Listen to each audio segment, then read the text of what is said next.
Ilalagay mo lang dito ang Gmail ng padadalan mo ng photos or ng video.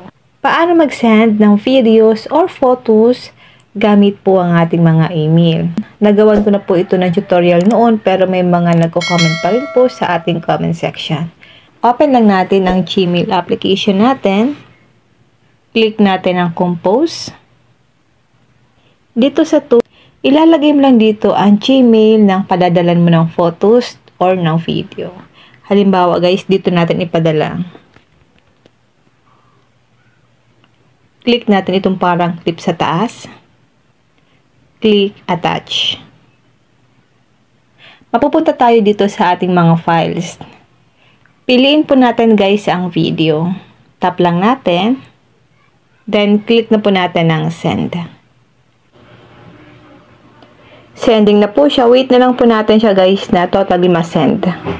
Click natin ang 3 lines. Dito niyo po makikita yung mga send yung mga files sa inyong mga Gmail. Click natin ang Send. Ito na po yung video na sinend natin through email. Ngayon guys, mag-send naman po tayo ng photos para alam niyo po kung paano mag-send ng photos and videos. Gamit po yung ating mga email. I-back lang natin ito. Click Compose. Dito po sa to, ilalagay ulit natin dito kung kanino po natin ipapadala itong photos.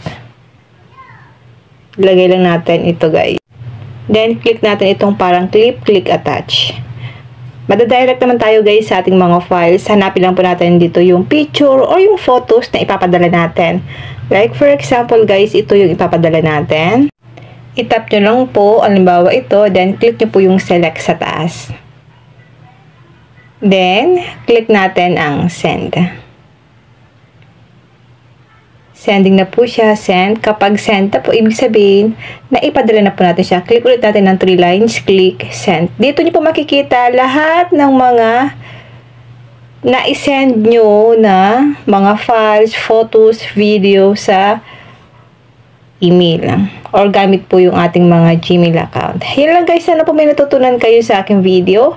Kung hindi pa po kayo nakafollow sa aking Facebook page, nagtuturo po ako ng mga tips and tricks, tutorial video, pwede nyo po akong i-follow Positive Mind at sa aking YouTube channel Arcuilo para lagi kang updated sa mga bago kong upload na video.